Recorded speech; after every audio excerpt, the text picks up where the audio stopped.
Well, we are T-minus 18 days until the presidential election, and critics are already saying that voter intimidation and voter ID laws will affect the outcome.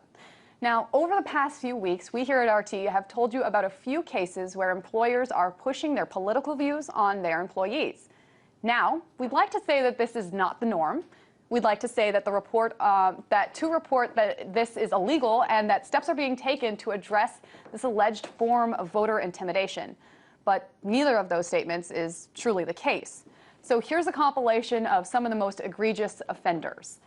Earlier this month, the Koch brothers sent out a letter to 45,000 of their employees at Georgia Pacific saying, quote, "If we elect candidates who want to spend hundreds of billions of dollars in borrowed money, mostly on costly new subsidies for a few favored cronies, put unprecedented regulatory burdens on businesses, prevent or delay new important new construction projects, and excessively hinder free trade, then many of our more than 50,000 U.S. employees and contractors may suffer the consequences, including higher gasoline prices, runaway inflation, and other ills.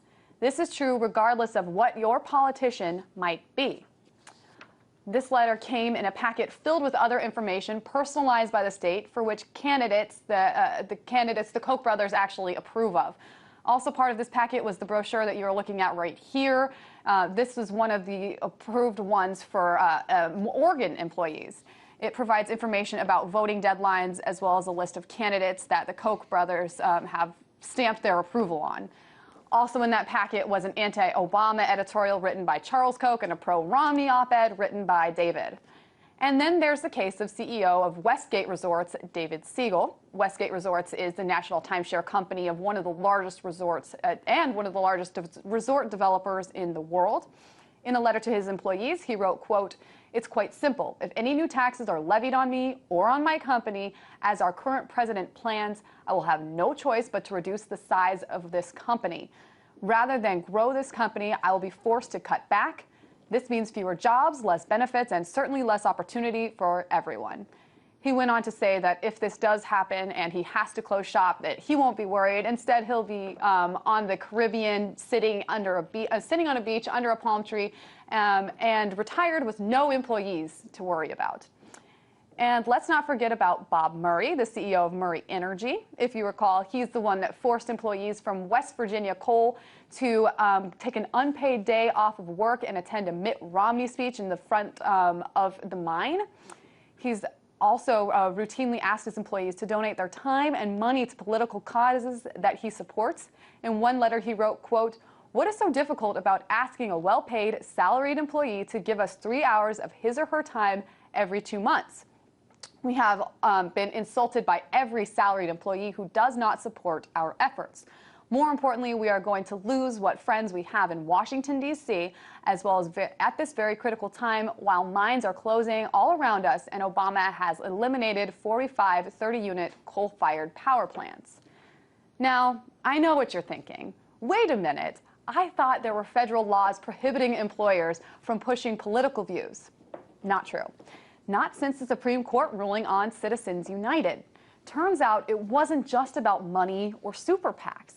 The ruling also allows employers to express electoral opinions to employees in private sector workplaces.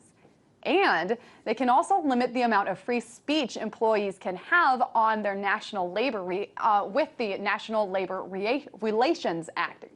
So why is all this happening? And is this a form of voter intimidation? And most importantly, what are the potential effects that this will have on the upcoming election? Well, labor journalist Mike Elk has brought us many of these stories, and he joins me now to answer a few of those questions. Hi there, Mike. That was a lot of examples that I gave there. It does seem to me like a lot of those examples happen to be Republican. Is there any evidence of Democrats in this case? Well, certainly last year there was an instance where the union that represented a bunch of casino workers in Las Vegas got together with the company, and they had a joint effort where the company allowed the union to push Harry Reid's election. So yeah, that happened. But this was the union doing it. And, you know, a union is a body elected by workers, and there's protections in contracts. And, you know, a union doesn't have the power to fire somebody for attending these kind of events. So that's a big difference. You know, there's no real legal protections if you're a non-union worker that could prevent a boss from firing you for your political views. There simply are none.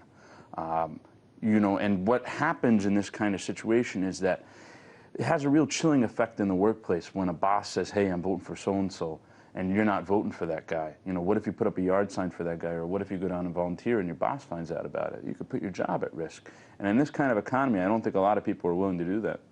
And I know that also Mitt Romney came out, and this is your latest report, is that Mitt Romney came out in a conference, a news conference, and said that, hey, employers should be encouraging their employees to vote.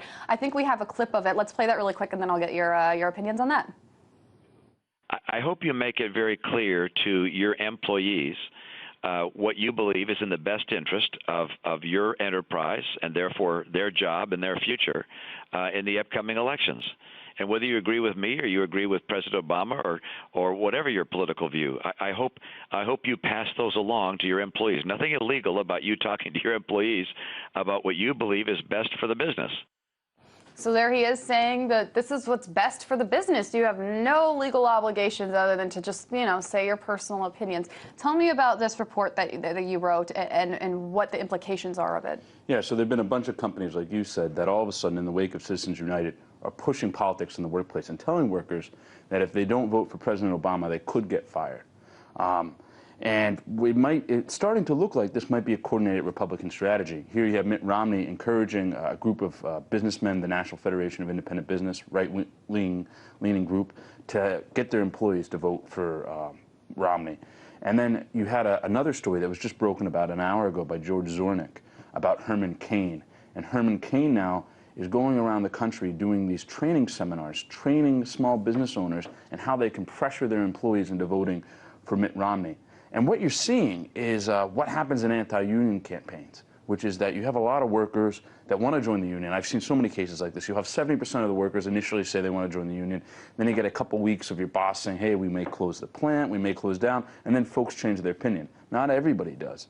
But if you get 10% of workers in one factory to change their vote because they think they might lose their job because the boss tells them something untrue, that's a pretty unfair way and dirty way to campaign, in my opinion. And not only that, but they're also suppressing these employees from expressing their own political views. So talk about this a little bit, and more specifically, what exactly they're suppressing.